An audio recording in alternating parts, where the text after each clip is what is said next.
चिंटू उठा डरे से आज, बिस्तर बोला मत करना, टूथब्रश बोला जल्दी देकर भाई पे गिरा, अब क्या कर पाए हाइक। मामा बोली बस हो गया, चिंटू बोला एक सिप चाय का, आए बैग गिर गया शूज उल्टा, बिल्ली बोली क्या हाल है बेटा।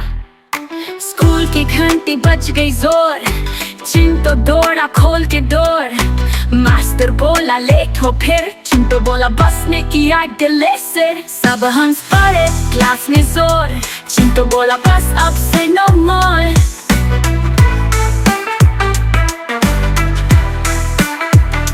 सब हंस पड़े क्लास में जोर, चिंटू बोला बस अब से नो मोर।